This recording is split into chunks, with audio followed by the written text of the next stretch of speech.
जय जिनेन्द्र। जैन सोल इस मेरी चैनल पे आप हमारे वीडियो देखने के पश्चात लाइक करें, सब्सक्राइब करें और नोटिफिकेशन बेल आइकॉन दबाएं, जिससे आपको हमारे वीडियो की सूचना सबसे पहले प्राप्त होगी। और आप हमें हमारे वीडियो के नीचे दिए गए पेज पर भी फॉलो कर सकते हैं। जय जिनेन्द्र।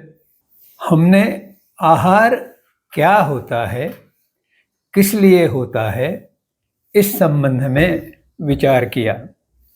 अब हम आहार ग्रहण के संबंध में विशेष विवेचन करेंगे।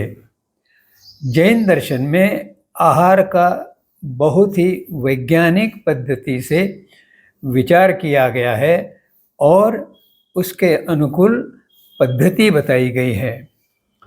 इस पद्धति के पृष्ठभूमि में अरिहंत दर्शन का सूक्ष्म चिंतन रहा हुआ है।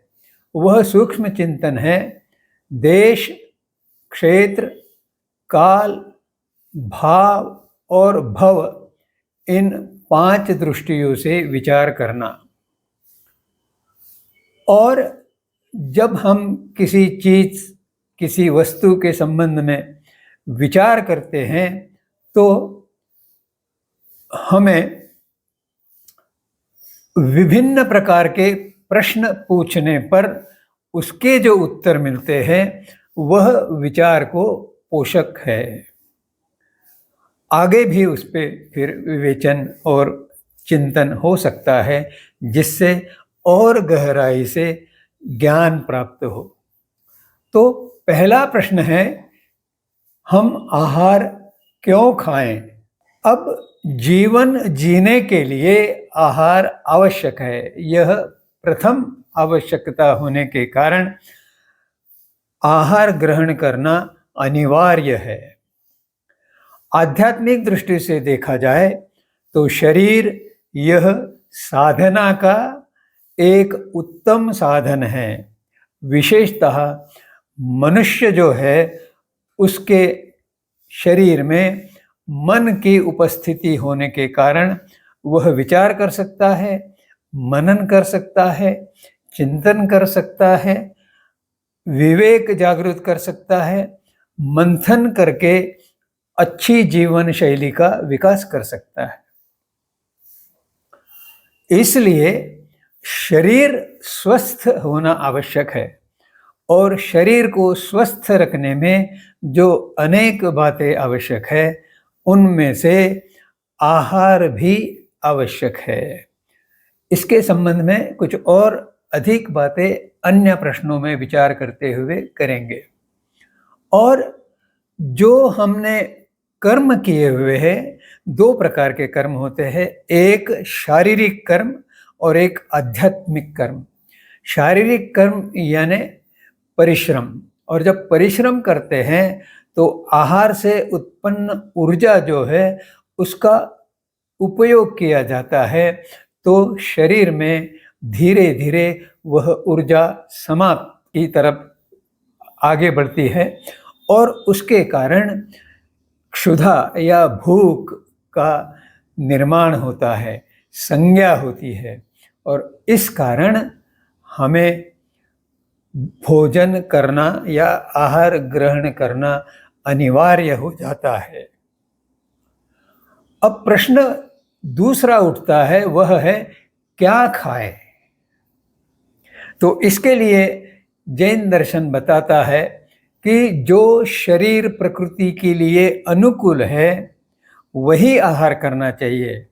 हमने आहार के संबंध में पहले विवेचन करते हुए आहार निर्मिति में यह समझा कि प्रथम जो आहार के लिए आहार योग्य जो अवस्था निर्माण हुई उसमें वनस्पति का निर्माण सबसे प्रथम हुआ।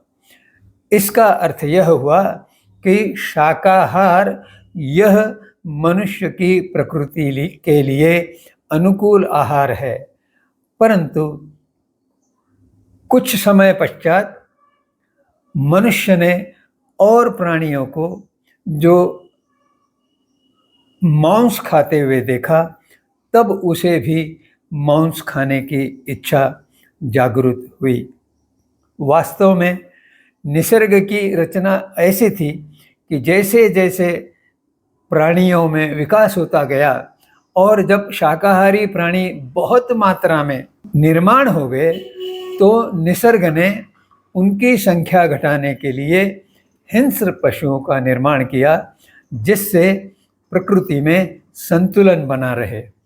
लेकिन मनुष्य का जो शरीर रचना है, वह रचना केवल शाकाहार के लिए अनुकूल है।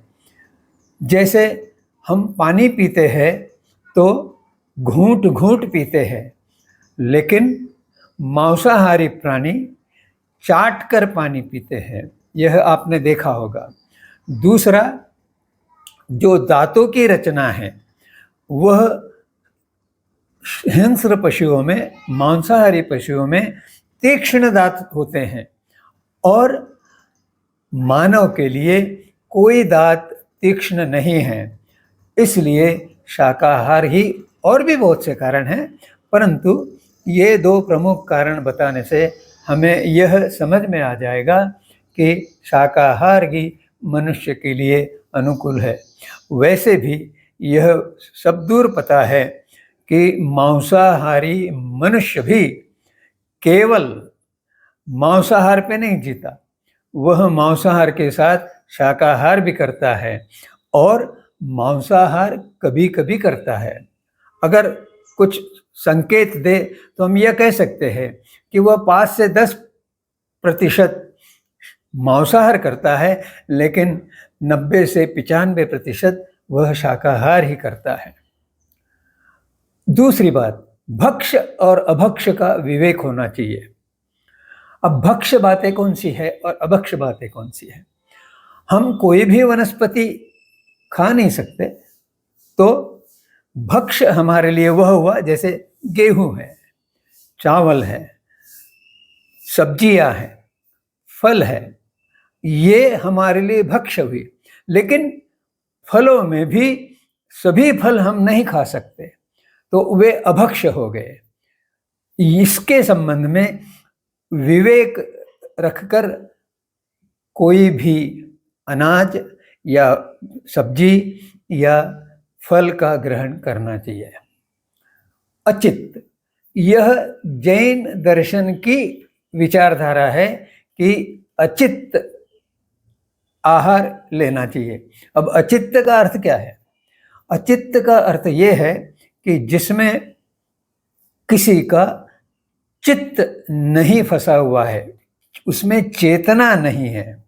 अब ऐसा अगर जैन दर्शन के सिद्धांत के अनुकूल पूर्णतः इस नियम को जीवन में उतारा गया, तो मनुष्य कोई भी पदार्थ खा नहीं सकेगा। क्योंकि अगर हम एकेंद्रीय जीव भी देखें और गेहूं या चावल ये भी उदाहरण के लिए ले, तो गेहूं के दाने में भी जीव होता है, पर वह गेहूं सूखने के कारण वह जीव सक्रिय नहीं होता है।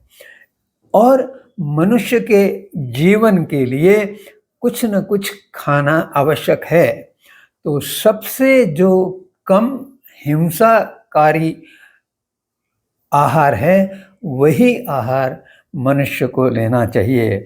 और इसीलिए गेहूं, चावल या विविध प्रकार की सब्जियां और जैसे फल, सेब है या केला है, इस प्रकार के फल हम खा सकते हैं। और इसके संबंध में गहराई से विचार आगे करेंगे। निर्वध्य यानी जिसमें किसी प्रकार से वध नहीं किया गया हो, किसी के प्राण हानि नहीं की गई हो, और प्रासुक अर्थात अच्छी तरह से देखभाल करके क्योंकि कभी कभी अन्न बन गया परंतु चींटियाँ उसमें पहुंच जाती है। दूध अगर मीठा हो तो चींटियाँ वहाँ तुरंत पहुंच जाती है और उसमें अपना कुछ कण लेने का प्रयास करती है। उसके कारण कुछ चींटियाँ उसमें मर भी जाती हैं। और अगर हमने उसे देख के नहीं लिया तो चींटियाँ भी हम ग्रहण कर सकते हैं। और भी ऐसे कई उदाहरण दिए जा सकते हैं। अब अगला प्रश्न वो है कि कितना खाया जाए।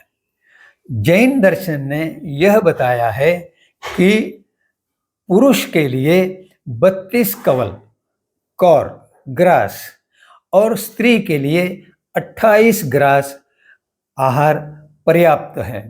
अगर कोई अपना शाकाहार लेते हुए ये कौर कितने खाता है यह गिने तो पता चलेगा कि वास्तविक सामान्य स्वास्थ्य वाला और हृष्ट पुष्ट व्यक्ति उसे 32 कवल की आवश्यकता होती है। और इसी के साथ यह भी जोड़ा गया है कि प्रत्येक कवल 32 बार चबाया जाए क्योंकि मुख में 32 दांत होते हैं। तो यह एक शारीरिक रचना और शारीरिक क्रिया रचना इन दोनों से अर्थात एनाटॉमी और फिजियोलॉजी इन दोनों से संबंधित है। इसको कैलोरीज में अगर अर्थात उष्मांक में अगर गिनना हो तो लगभग यही मात्रा पर्याप्त होती है। दिन में एक बार या 2 बार लेना चाहिए, परंतु वर्तमान में कम से कम 2 बार आहार लेने की व्यवस्था रूढ़ हो गई है। कई जगह नाश्ता या उपाहार यह भी लेने की व्यवस्था अब स्थिर होती जा रही है, परंतु वास्तविक मनुष्य के लिए जो परिश्रम करता है, शारीरिक परिश्रम उसके कार्य में बहुत अधिक है, ऐसे व्यक्ति को दिन में 2 बार आहार लेने की आवश्यकता है। और अगर वह एक जगह बैठ के काम कर रहा है, केवल बौद्धिक काम कर रहा है, तो कदाचित उसे एक बार ही भोजन करने की आवश्यकता रहेगी। यह विज्ञान अब कहने लगा है कि हम हमारी आवश्यकता से बहुत अधिक भोजन करते हैं। और एक बात इसमें जो उल्लेखित है वह केवल जैन दर्शन में है, वह है आहार, विहार और निहार। इन दृष्टियों से भी कितना खाना खाया जाए इसका विचार होना चाहिए। अब आहार यानी जब हम कोई आहार ले रहे हैं उस समय क्या स्थिति होने वाली है, उसके पश्चात क्या स्थिति होने वाली है, यह ध्यान में रखना आवश्यक है। अगर हमें भूख नहीं लगी है या हमारे पेट में दर्द है या खट्टी डकारे आ रही है तो ऐसे समय आहार का समय होने पर भी आहार ग्रहण नहीं करना चाहिए। दूसरा, अगर हम विहार कर रहे हैं अर्थात हमें कहीं यात्रा में जाना है तो यात्रा में जाने के पहले क्या आहार ग्रहण करें और क्या नहीं ग्रहण करें इसका विवेक होना चाहिए। जैसे कभी कभी ऐसी भावना होती है कि रास्ते में मिला या नहीं मिला तो भूख लगेगी, फिर क्या खाएंगे। आजकल तो यह समस्या अधिक उपस्थित नहीं होती, परंतु प्राचीन काल में यह बार बार उपस्थित होती थी। इसलिए उस भय से कुछ लोग ज़्यादा आहार ग्रहण कर लेते हैं। उसका परिणाम यह होता है कि अगर किसी प्रकार मल निस्सारण की स्थिति हो जाए तो यात्रा में मल कहाँ निकालेंगे। आजकल रेलवे में होता है टॉयलेट, परंतु बस में नहीं होता। और प्राचीन काल में तो दोनों ही बातें नहीं थी, इसलिए उस समय विहार यानी यात्रा के तो निकले हुए तब आहार क्या लेना चाहिए। उसमें एक बात और थी, अपने घर से बना हुआ आहार 4 दिन 7 दिन जो रह सकता है ऐसा आहार बना के निकले और वही आहार ग्रहण करे, यह भी बताया गया था। क्योंकि और जगह जाके अन्य जगह जाने पर हमारे अनुकूल आहार मिलेगा या नहीं, यह भी बात महत्वपूर्ण है। इसलिए विहार का भी विचार करना चाहिए। और निहार यह मलमूत्र विसर्जन के संबंध में है, जिसका हमने थोड़ा सा विचार आहार विहार में भी कर लिया है। यह महत्वपूर्ण बातें हैं जो प्रत्येक व्यक्ति को ध्यान में लेनी चाहिए, ऐसा जैन दर्शन में संकेत दिया गया है।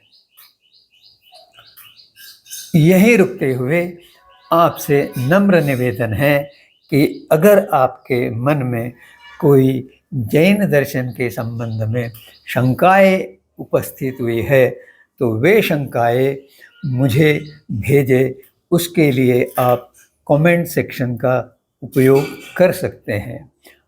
इसमें कृपया सहयोग करें। जय जिनेंद्र।